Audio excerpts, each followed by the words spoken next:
What's going on, everybody? Welcome to another episode of In My Pen. It's your boy King Vance. If you didn't know, now you do.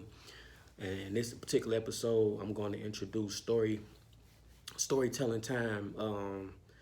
This particular story is going to be about the first times I hung out with some new friends from high school from my freshman year.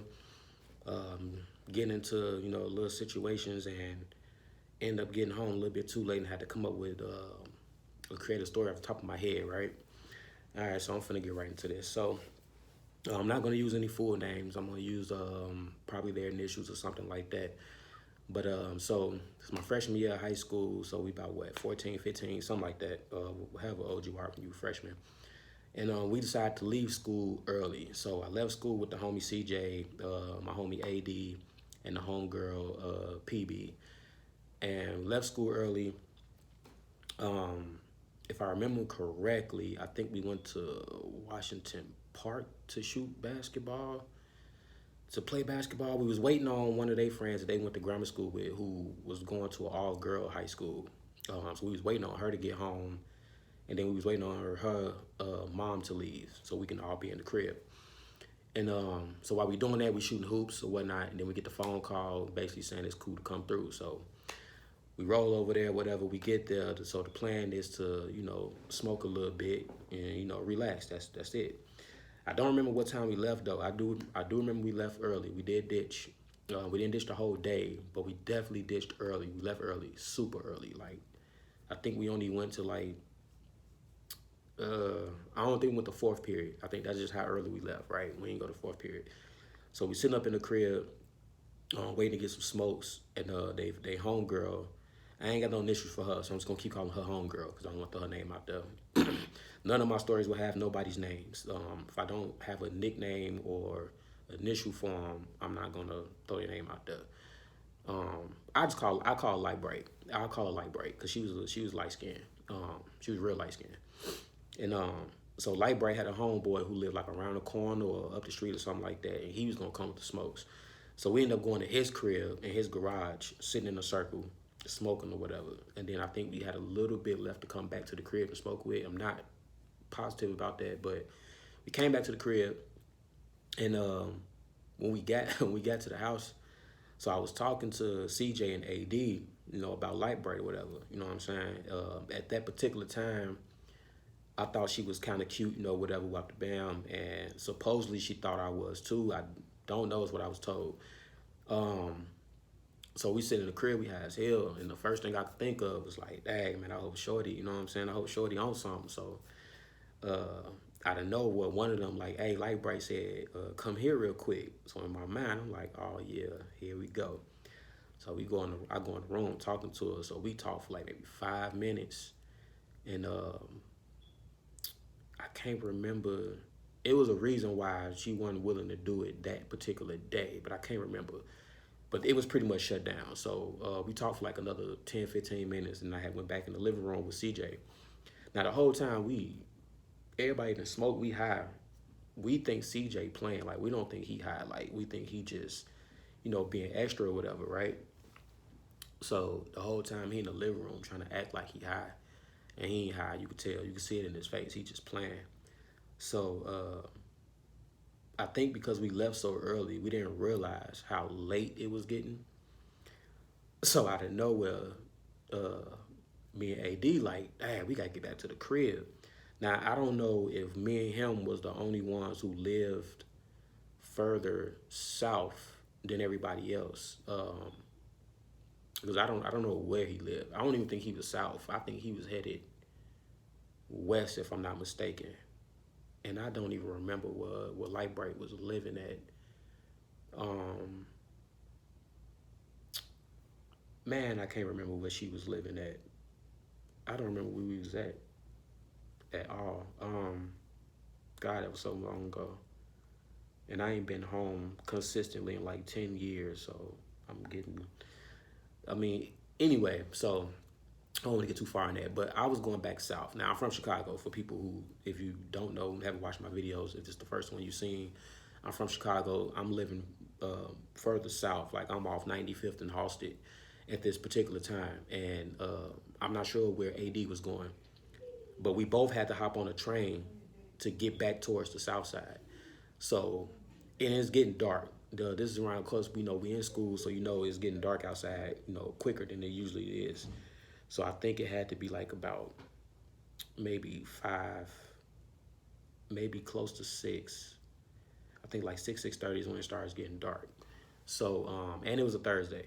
I know that, and y'all gonna find out later why I know it was Thursday, but it was definitely a Thursday. So we get on the bus, we get to the train station, we can hear the train coming. So me and AD is like hauling ass, trying to get to this train.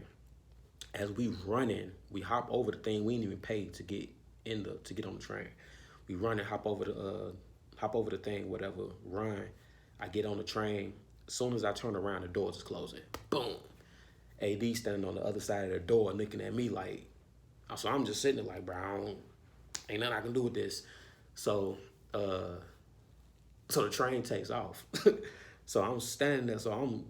As I'm standing at the door, he on the other side. We looking at each other. The train just pull off, and I'm just like, dang, left, bro. So I don't know why I didn't think just to get off at the next stop, and then when the next train comes, just hop on and then just go through the carts. I know I find them, whatever. But that wasn't on my mind. On my mind at that point was, oh man, I hope he don't run into no little situation. I don't want him to be by himself, and he got to throw some hands, whatever. So that's just how I think. So on the way to the crib, as I get closer to the crib, I'm like, oh man, I gotta come up with this. I gotta come up with some type of story because mom's gonna get in me. So my last whooping was like 8th grade. So this is only a year later. So I'm just like, I don't know if she gonna try it or what. So the whole time I'm thinking like, man, what I'm gonna do. So I finally get to, I want to say I got off at 87th. Yeah, I got off at 87th and took the bus to Halsted, and then I walked the rest of the way up. So I get to like 92nd in Halsted, bust that right, and then I go, because I lived on the street of Sangamon, but my address is 95th Street, but the block was Sangamon. So I bust coming up from 87 to 95th. I come up on 93rd, not 92nd, 93rd or 94th, one of them streets, and then I bust that left. Bust that right. So as I'm walking, it hits me right then and there what to do. Tell them you got jumped, right? Just tell them you got jumped. So I end up going to one of the alleys. I crossed the street, went to one of the alleys, took off one of my shoes, threw it in the garbage, took off my school shirt, threw that in the garbage. I wasn't carrying book bags at the time. I don't think I ever carried a book bag by the time I got to high school. I ripped my t-shirt that I had on and kind of messed up my jeans a little bit. And I was like, I'm thinking to myself, like, all right, that ain't going to be enough, though, because too much time didn't went past, in between of you usually coming home, because I think I normally got home at, like, maybe about 4:30. It was, like, 7 something. It was, like, almost 8 o'clock, something like that. And so I'm like, I got to come up with something else. And I couldn't think of anything. And as I'm coming out the alley, after just doing all of that, who comes around the corner from the street that I live on? My mama, my auntie, and I believe my little sister and my cousin was in the car. I guess they was coming out to look for me. And I had just came out the alley right on time. Because had they seen me come out that alley, I don't know if I'd have been able to, I probably wouldn't have went through with the story. I probably would have just told them the truth, took my L, and called it a night. But I end up, what are you staring at, Trump? Get out my stories. What? Big head self. So, yeah, I don't think I'd have been able to keep up with the story if they would have seen me come out of that closet. Come out of the closet. If they would have seen me come out of that alley. So, yeah, so they coming up the street, and I'm walking towards them. They see me, so they pull over. I hop in. Of course, I get the usual, where was you at? This and third, out the bound. So, out of nowhere, it just came right out. Like, I'm good of coming up with stories off the top of my head, right? So I go, man, I was at school helping I stayed after school helping the basketball coach do this, do that in the third, whatever, out the bound. And on my way home, I ended up falling asleep on the bus. So this is what I'm telling them. This ain't what happened, but this is what I'm telling them. I'm telling them that when I finally got on the bus, I was so tired that I ended up falling asleep on the bus and took it all the way to the end of the route, which the end of the route was like on um, about Western. I want to say it's like a little bus terminal they go to. I guess they stop there, change out the bus, and they come back around, right? So the whole story to me that I told them was I went all the way to the end, and when I got there, his relief his relief person wasn't there to relieve him. So he made me get off the bus and was like, he don't know how long it was gonna take for the dude to get there. He should have been here already. So I'm just like, well, I'm better off starting to walk home. That's again, this is what I'm telling them. I'm better off, walking home instead of waiting on him because ain't no telling how long he's gonna take. So in the midst of me walking home, if you know that area of Western by whether you on, I think whether you on, no, it's not 95th, it's 87th Street, where all them woods is, all them trees and forest reserve. It might not be there no more. Again, this was well over 10 years ago. It was all wooded area, whatever. So I claimed like three homeless niggas, not, I ain't gonna say homeless, but like street, like three niggas out of nowhere, like some older bum ass niggas come out of nowhere and try to fight me. So, which is why, hence why I took all my stuff off. Now this is where the jumping part come into play. So I told them that I was fighting three grown men who's trying to rob me and, go in my pockets after asking me if I had some money, right? So I go into that spiel. Now, mind you, while I'm telling them this whole story, I'm still in the car and they finna bust a U-turn. Well, I ain't gonna say bust a U-turn, but we going up to Halstead, going up to 95th and coming around, going back to the building. So I'm telling them this all while we in that little 5-10 minute car ride. It wasn't even that long, probably like 5 minutes.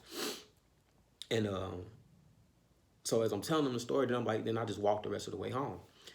So as I'm telling them the story, I can tell they don't really believe me, but they kind of like don't have a choice because they can't prove that I'm lying, right?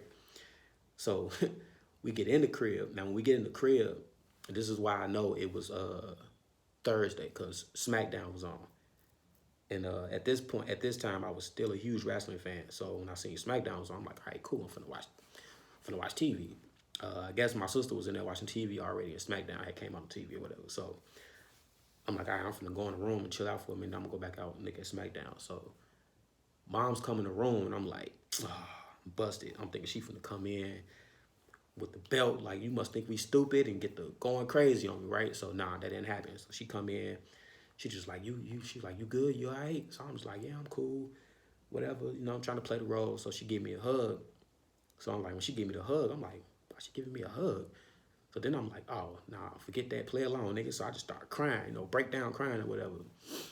I should have been an actor. That's what I should have been. But I just started crying or whatever. And then she hugged me, talking about some everything will be all right, you cool, this, that, and the third. You've been through worse, you've been fighting forever. So I'm like, yeah, I know, we're off the bam. So she get done hugging me, she go in the room, whatever. So when she closed the door, when she leave out, close the door, I'm in there like, yo, I starts laughing, like to the point where I almost starts laughing hard and loud, but I'm just laughing to myself like I'm wild as ever for this story.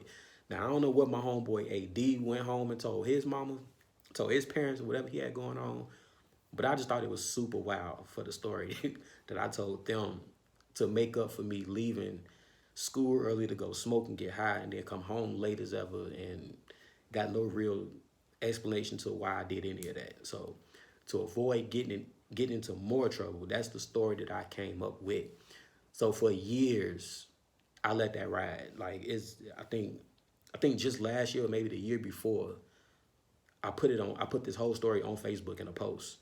And my mom and auntie comment, like, we knew you was lying. We knew this and that and the third. We just couldn't prove you was lying this, that, and third. So it's like they kind of had an idea that I was lying. But I just thought that was crazy. So, and with me going through that, or me telling them that and me coming home so late, my sister had ended up coming home late, I think the day before or sometime that week. So she made us come home together because when I was a freshman, she was in the 8th grade. So we wasn't coming home together. We was leaving out together, but we wouldn't come back home together. So with that being done, she's now forcing us to come home together. So now when I get out of school, now I gotta go get her from grammar school and then come home. So with that, is when another story took place. Another story happened because of that situation. Because of this story I just told, that made for another story to be told. But I'll tell that another time. So if you made it to the end, again, I appreciate it. Until then, until next time, I holler, like, comment, subscribe, share, do what you gotta do. Till next time, peace.